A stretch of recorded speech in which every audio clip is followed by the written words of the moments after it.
Good morning student. Today class 11th chemistry. Myself Ritesh Singh.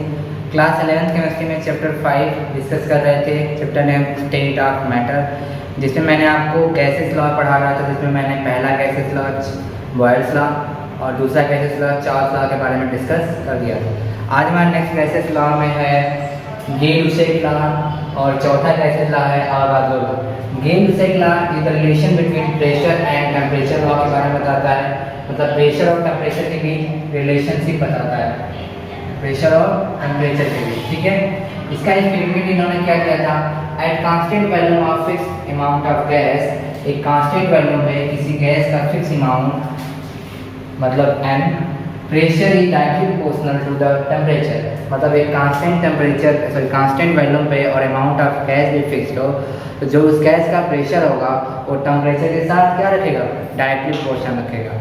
तो mathematical equation क्या होगा, P directly proportional to T। इसको रखेंगे तो डायरेक्टली प्रोपोर्शनल को हटाने के लिए हमें क्या है, प्रोपोर्शनलिटी कांस्टेंट लगाना पड़ता है। यहाँ मैंने K3 लगा था, P equal to K3/T।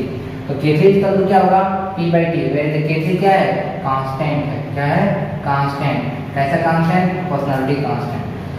Then अगर हम मान लें दो गैसेज है जिसका टेम्परेचर P1 है, एक का प्रेशर P1 है, एक का प्रेशर P2, और उसका टेम्परेचर कितना है, T1 और T2। तो ये क्या होगा, तो T1 इक्वल टू K1 मतलब पहले गैस का, P2/T2 इक्वल टू दूसरे गैस का K2। तो K1 और K2 दोनों क्या होंगे, कांस्टेंट होंगे, क्योंकि दोनों क्या है, फिक्स्ड है वैल्यू। तो P1/T1 इक्वल टू P2/T2 हो जाएगा। वैसे P1/P2 मतलब P2 यहाँ पे चला जाएगा और T1 इधर चला जाएगा, तो क्या होगा, P1/P2 इक्वल टू T1/T2। मतलब ratio of pressure of two gases is equal to ratio of that temperature, मतलब कि पहले गैसेस की दोनों प्रेशर का रेशियो क्या होगा, इक्वल होगा किसके, उसके टेम्परेचर के रेशियो के बराबर। ठीक है, अगर इसका ग्राफिकल रिप्रेजेंटेशन की बात करें तो ग्राफिकल रिप्रेजेंटेशन क्या होगा, यहाँ पे देख रहे हैं कि P is directly proportional to T है, मतलब प्रेशर बढ़ रहा होगा और टेम्परेचर भी क्या हो रहा होगा, राइज कर रहा होगा। तो P is directly proportional to T मतलब जब P है तो T प्रेशर बढ़ रहा है, टेम्परेचर बढ़ रहा है। तो यहाँ पे फिक्स क्या है, फिक्स इज वैल्यूम, वैल्यूम क्या है, फिक्स्ड है। तो वैल्यूम फिक्स्ड है तो इसको हम नाम कहते हैं आइसोफोर्स। ठीक है, तो आप इसे नोट कर लीजिएगा। नेक्स्ट हमारा लॉ है Avogadro law. Avogadro law is the relation between volume and amount of gas, मतलब कि किसी गैस का कितना अमाउंट है उसका वॉल्यूम के साथ क्या रिलेशन होगा, इसके बारे में बताता है।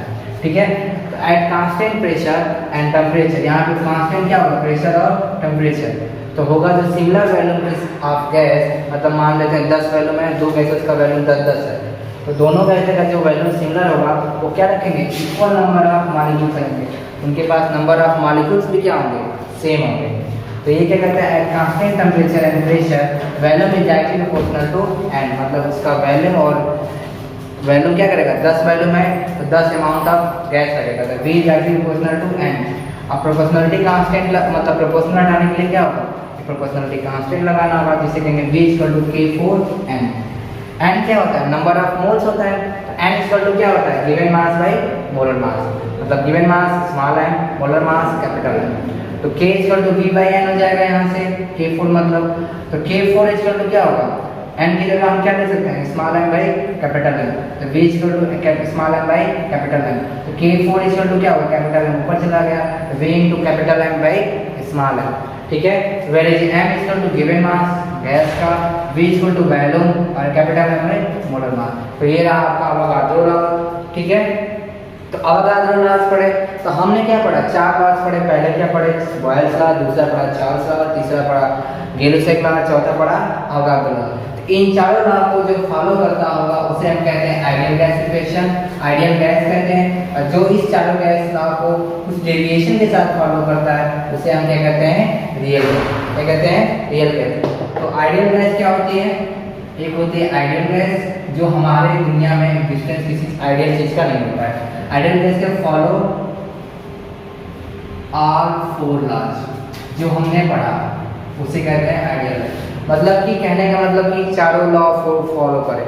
और आइडियल गैस वही होती है जिनके बीच का इंटर मॉलिक्यूलर फोर्स नेग्लिजिबल मतलब होता ही नहीं है, जबकि ऐसा इस दुनिया में कहीं नहीं है। ठीक, सारी गैसेस कुछ ना कुछ इंटर मॉलिक्यूलर फोर्स रखती हैं। तो आइडियल गैस के लॉ से बनता है आइडियल गैस इक्वेशन जिसको आइडियल गैस लॉ भी कहते हैं, लॉ के नाम से जानते हैं। ये बनता कैसे है, इसका फॉर्मेशन कैसे होता है, इन चारों लॉज को जब कंबाइन करते हैं तो बनता है ideal gas equation.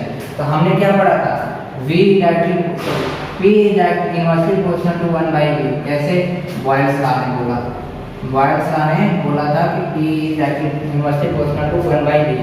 Where is the V is directly proportional to T। किसने बोला, V is directly proportional to T, किसने बोला, चार्ल्स लॉ ने, चार्ल्स लॉ ने बोला। फिर नेक्स्ट था ये अवोगाड्रो लॉ ने क्या, V is directly proportional to N। ये बोला किसने, अवोगाड्रो, अवोगाड्रो ने लॉ ने ये बोला, क्या बोला, V is directly proportional to N। जबकि हमने 4 पढ़े थे, 4 की जरूरत नहीं पड़ेगी इसमें, हमें 3 से ही कॉम्बिनेशन हो जाएगा, ठीक है।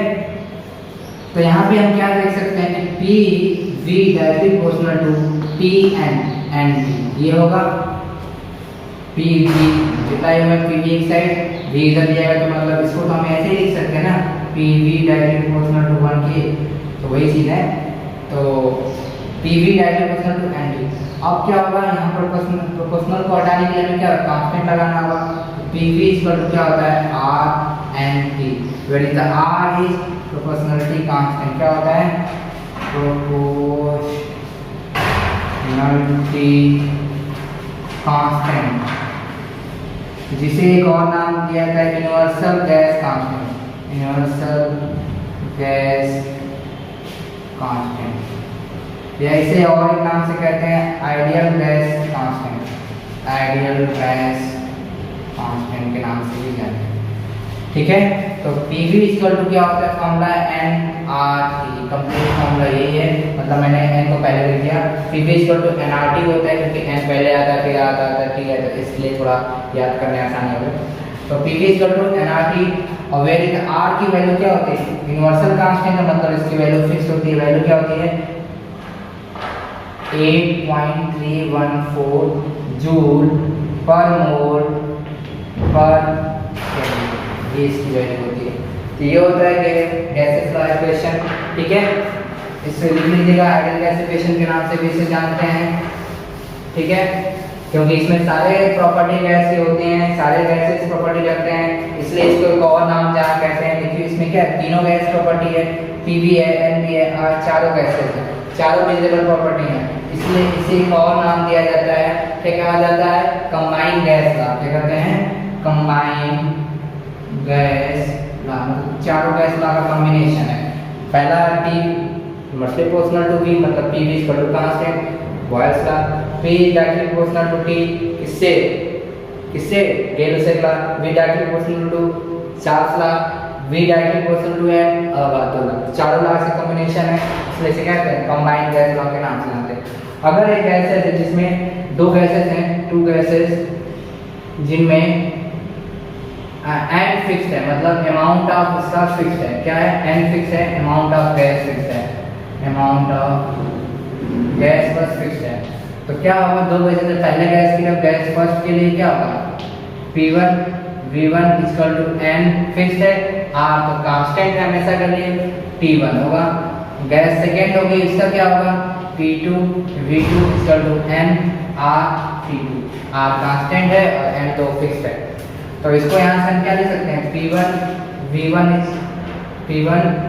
V1 equal to T1 equal to NR लिख सकते हैं। यहाँ से क्या लिख सकते हैं, P2 V2 by T2 equal to NR लिख सकते हैं, लिख सकते हैं कि नहीं।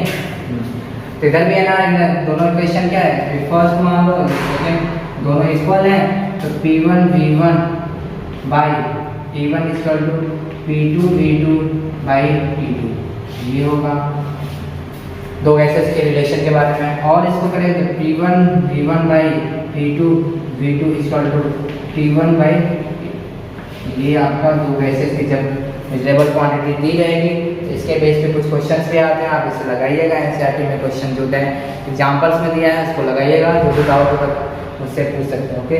तो आज के लिए इतना ही, ओके।